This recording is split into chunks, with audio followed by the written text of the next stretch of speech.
welcome to Cinema Wellman. I'm your host, David, and today I'll be running down 10 reasons I love the movie Jaws. Just 10 reasons for today. And I'm not even going to attempt to rank them. I can't even decide. Suffice to say that Jaws has become one of my all-time favorite films and has led to a Godzilla-sized merch habit as well, as you can see behind me. If you're watching on YouTube, the set's very Jaws heavy.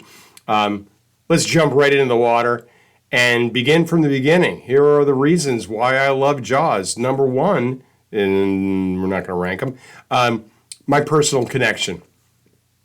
One of the main reasons I love Jaws is that I was 13 years old when it came out, and I became instantly obsessed with it and with sharks in general. Fictional sharks and real sharks. I read every book I could get my hands on about the making of the movie, and also read a lot of science books about actual non-mechanical sharks. I had read Peter Benchley's source material either in the summer of 1974 or the summer after that when the movie premiered. I read it on the beach in Seaside Heights, New Jersey on a family vacation with our friends, the Nogays, Kimmy, Joey, and Stevie. I think with my sister Vanessa, all 5 kids passed it around that summer. Or at least that's what my nostalgia tells me. And I'm buying that. I still have that same paperback copy. It's right here. And I will be reading it again. And I just started it. I'm going to read it this summer along with Dakota. We're going to do a little Jaws book club. Dakota's never read it. And I read it multiple times, and we're going to do a little book club thing and talk about how Benchley captured lightning in a bottle and didn't do anything after that. Maybe more about her later, since she's heavily involved in all of this. Dakota is. My grandma Lou was 13 when The Great Gatsby was published, so I kind of look at Jaws as my Gatsby. Another reason I love Jaws is Bruce and the practical effects. The mechanical shark in Jaws was nicknamed Bruce after director Steven Spielberg's lawyer, and the fact that Bruce was uncooperative for most of the beginning of the shoot resulted in his not showing up until 81 minutes into the movie. If Bruce had worked from the start, Spielberg would have featured him much earlier, and a lot of the suspense leading up to the build-up reveal would have been lost. Bruce worked perfectly in the testing runs, but that was in fresh water. When he was put into the ocean, the salt water quickly made this production much, much more difficult. I'm all for technology being used to make movies better, but I'm still a sucker for practical effects.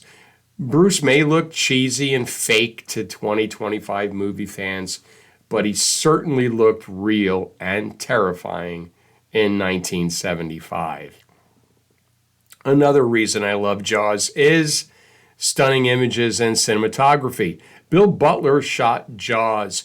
It was the only time he worked with Spielberg, but the two combined to design some absolutely breathtaking shots, especially during the third act out on the water. The beach scenes are shot with a sense of tension, even when things are seemingly normal. One of my favorite sequences is of Brody on the beach, and the shot zooms in on him each time someone passes in front of him and through the frame. One of the more memorable sequences, the severed head that Hooper spots in the sunken boat, that wasn't shot by Butler at all, but by editor Verna Fields and Spielberg in Verna Fields' swimming pool. They felt like they needed another shock in it. Jump scare. Another reason I love Jaws is shooting stars, real or not. Speaking of memorable shots, those shooting stars are the chef's kiss of cinema. There are 2 of them, and they come only a couple of minutes apart in the movie. I remember being blown away by those shooting stars and hoping they were real and not added in post-production. Over the years, I've done research. I've read various accounts regarding the real versus FX. I've read that both were real. I've read that both were added in post. I've read that one was real and one was added in post. Spielberg has said that they were both lucky coincidences, and that's good enough for me, even if I don't believe in coincidences. Another reason I love Jaws is the music, and not just the iconic theme. Absolutely everyone is familiar with the iconic double bass cello heavy theme from Jaws.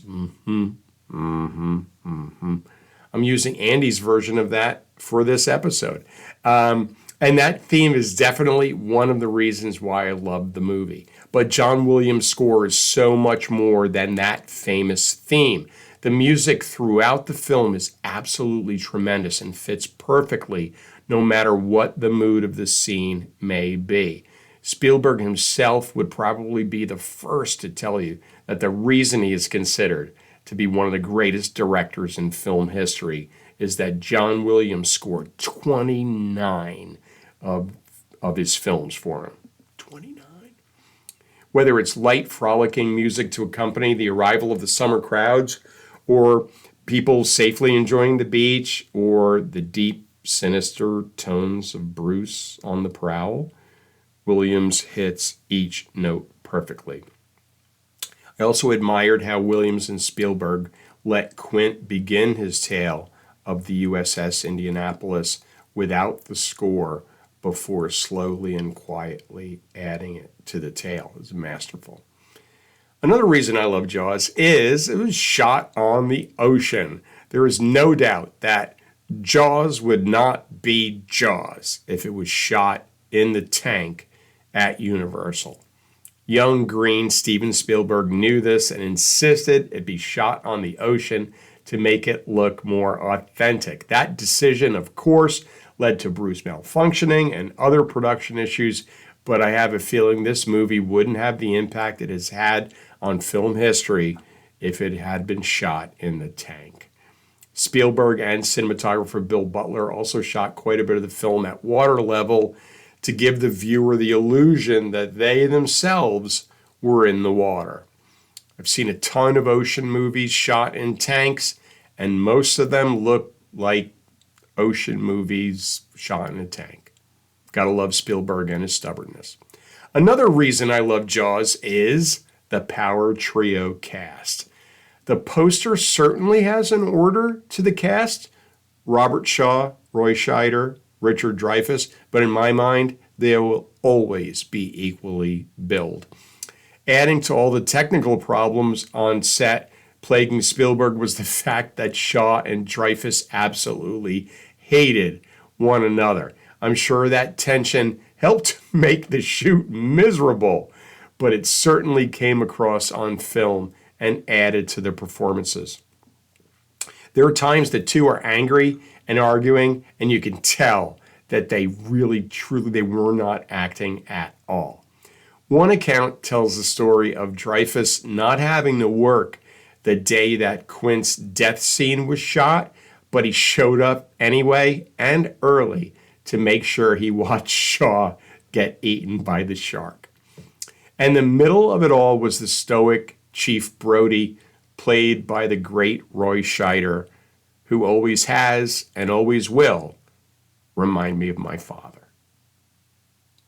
Another reason I love Jaws is the shark is broken. The Shark is Broken is a play co-written by Ian Shaw and Joseph Nixon and is based on Robert Shaw's journals he kept during the production of Jaws. As you can probably tell from the title, the play details all of the problems that plagued the shoot from start to finish. It's all here. Shaw's clashes with Dreyfuss, Shaw's pleading with Spielberg to do the Indianapolis scene drunk, which was disastrous and needed to be reshot, Shaw's income tax troubles that required him to be flown to Canada on days off. Pretty much everything that went wrong during the production was included in Shaw's journals. How did the writers get a hold of Shaw's journals? Well, Ian Shaw's Robert Shaw's son, so that part was easy. I got the opportunity to see The Shark is Broken with Dakota a couple of years ago, and it was an absolutely amazing experience. The entire set was the orca on stage, like full size, and it never changed. And they made the stage at times appear to be water. It was so well done. One of the yellow barrels that are used in the movie, they were on stage in front of the orca on the stage. It was fantastic. Shaw played his dad, and the actors portraying Scheider and Dreyfuss were extremely talented. It was amazing. Ian Shaw looked and sounded so much like his father that I sometimes forgot who I was watching.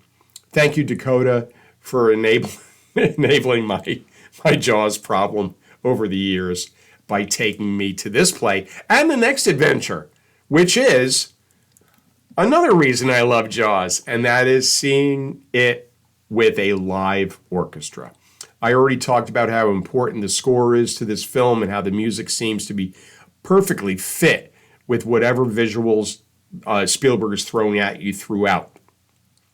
I realize this isn't the first Jaws-related episode I've done, and I have mentioned this before, but screening this film at an outdoor venue with a live symphony orchestra providing the soundtrack is one of my most favorite film experiences ever.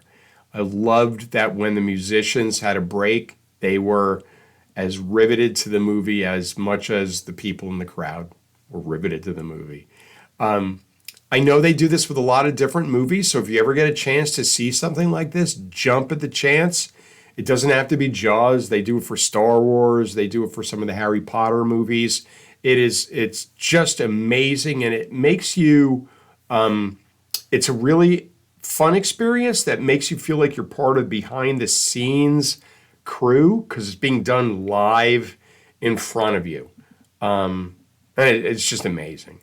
All right, and one more reason I love Jaws is homages to film favorites of mine. I've seen Jaws so many times now that I may be reading into things from time to time, but I do believe there are a couple of shots in this movie that are direct homages to other films I also love.